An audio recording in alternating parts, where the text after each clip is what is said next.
नामवर मुस्लिम फातेह गाजी मोहम्मद बिन कासिम सिराजुल हक के लिखे गए इस आर्टिकल को हमने आपकी समझ के लिए 2 हिस्सों में तकसीम किया है। पहला हिस्सा मुलाहिजा फरमाइए। नामवर मुस्लिम फातेह गाजी मोहम्मद बिन कासिम।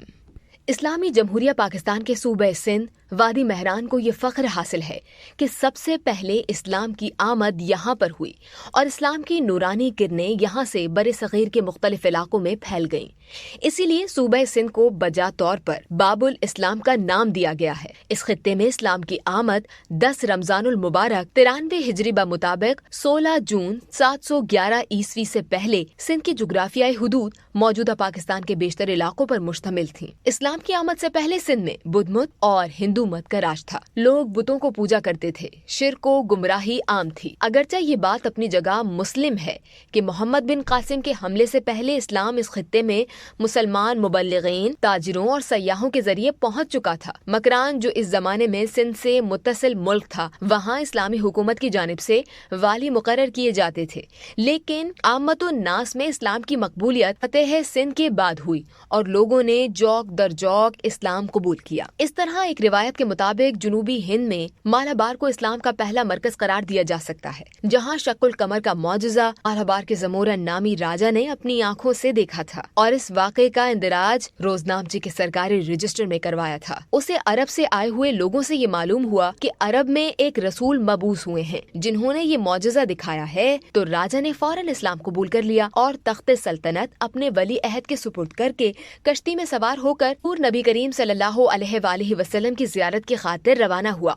लेकिन रास्ते में वफात पाई और यमन के साहिल पर मदफून हुआ। इनकी फतह नबी करीम सल्लल्लाहु अलैहि वसल्लम की दुआए ताइफ का फल था। रसूल अकरम सल्लल्लाहु अलैहि वसल्लम को जब ताइफ के सरदारों ने झुटलाया, हर तरह से जहनी और जिस्मानी अजियत से दो चार किया, जिसमें अतहर जख्मों से लहू लुहान करवा दिया, तो इस मौके पर जिब्रील अलैहिस्सलाम तशरीफ लाए और अर्ज की, आप सल्लल्लाहु अलैहि वसल्लम की कौम ने आप सल्लल्लाहु अलैहि वसल्लम से जो बात कही, अल्लाह ने उसे सुन लिया। अब उसने आप सल्लल्लाहु अलैहि वसल्लम के पास पहाड़ों का फरिश्ता भेजा ताकि आप सल्लल्लाहु अलैहि वसल्लम के बारे में उसे जो हुक्म चाहें दे। उसके बाद पहाड़ों के फरिश्ते ने मुझे आवाज दी और सलाम करने के बाद कहा, ए मोहम्मद, अब आप जो पसंद फरमाएं हुक्म दे। अगर चाहें कि मैं इन्हें 2 पहाड़ों के दरमियान कुचल दूं तो ऐसा ही होगा। नबी अकरम सल्लल्लाहु अलैहि वसल्लम ने फरमाया, मुझे उम्मीद है कि अल्लाह ताला इनकी पुश्त से ऐसी नस्ल पैदा करेगा जो सिर्फ एक अल्लाह की इबादत करेगी और उसके साथ किसी को शरीक न ठहराएगी। मोहम्मद बिन कासिम उसी बनी सकीफ कबीले का चश्मो चिराग था। इसी तरह सिंध में इस्लाम की आमद हुजूर सल्लल्लाहु अलैहि वसल्लम की दुआए ताइफ का असर है। सिंध पर इस्लामी हुकूमत की जानिब से फौज कुशी के 5 असबाब थे।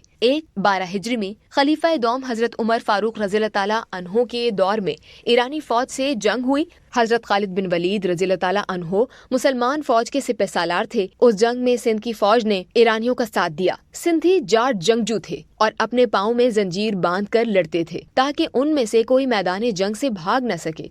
चुनाचा इस वजह से उस जंग का नाम जंग ज़ाते सलासुल यानी जंजीरों वाली लड़ाई पड़ गया। दूसरी वजह जंगे कादसिया, जंग ज़ाते सलासुल के 2 बरस बाद 14 हिजरी में जंगे कादसिया हुई। ईरान के बादशाह यज़दगर्द ने भरपूर तैयारी की। सिंध के राजा ने ईरानियों की मदद की, उन्हें फौजी दस्ते भेजे और जिस कदर जंगी हथियार भेजे जा सकते थे उसने रवाना किए। जंग में मुसलमानों को सबसे ज्यादा नुकसान सिंध के राजा के हाथियों ने पहुंचाया। उस जंग में मुसलमानों ने हाथियों को भगाया। ईरानी फौज का सिपह सालार रुस्तम मारा गया। तीसरी वजह खलीफा दोम हजरत उमर फारूक रज़ियल्लाहु ताला अन्हो के ज़माने खिलाफत में इस्लामी हुकूमत मकरान तक फैल चुकी थी।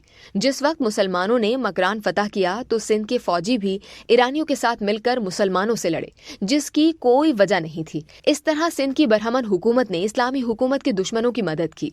चौथी वजह सन 78 हिजरी में सईद बिन असलम बिन जरा कलाबी को मकरान का वाली बनाकर भेजा गया। अरब सरदार मोहम्मद बिन हारिस अलाफी ने उसके खिलाफ बगावत की और उसे कत्ल कर दिया। इस्लामी हुकूमत से बगावत करने वाले तमाम गलाफी सिंध आ गए, जहाँ के राजा दाहिर ने न सिर्फ उन्हें पनाह दी बल्कि इज्जत व इकराम से नवाजा।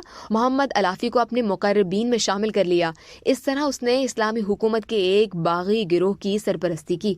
इन वजूहात की बिना पर सिंध के हुक्मरानों से इस्लामी हुकूमत के ताल्लुक ताल्लुकात में कशीदगी बढ़ गई। 5वीं वजह, उमवी खलीफा वलीद बिन अब्दुल मलिक के ओहदे में एक बहरी जहाज जिसमें मुसलमान खवातीन और यतीम बच्चे सवार थे, जब ये सिंध के मशहूर बंदरगाह दीबल के करीब पहुंचा तो सिंध के कजाकों ने उसे लूट लिया और खवातीन और बच्चों को कैदी बना लिया। उन कैदियों में से एक औरत बेख्तियार पुकार उठी कि या हज्जाज उसनी, ए हज्जाज मेरी फरियाद को पहुंचो। जब की खबर इराक के गवर्नर हज्जाज बिन यूसुफ को हुई तो वो पुकार उठा, लब्बैक लब्बैक, हाँ मैं आया, हाँ मैं आया। इस वाक़े के बाद इराक के वाली हज्जाज बिन यूसुफ ने सिंध के राजा दाहिर को खत लिखा और मुतालिबा किया कि हमारी जो मुस्लिम खवातीन बहनें और उनके यतीम बच्चे जो कैद किए गए हैं और उन्हें लूटा गया है, उन्हें बाइज्जत तरीके से वापस किया जाए और मालो असबाब का जो कुछ नुकसान हुआ है उसका तावान अदा किया जाए। राजा दाहिर ने इस खत का जवाब निहायत तकब्बुर, बेपरवाही और फरेब से दिया और लिखा कि ये काम डाकुओं का है जिन पर हमारा बस नहीं चलता। हज्जाज ने मजलूम औरतों और यतीम बच्चों को बाइज्जत वापसी के सिलसिले में तमाम सिफारिशी उमूर में नाकामी और सिंध के राजा दाहिर की मुमलिकत इस्लामिया के साथ साबिका दावतों की बुनियाद पर सिंध पर भरपूर हमले का फैसला कर लिया।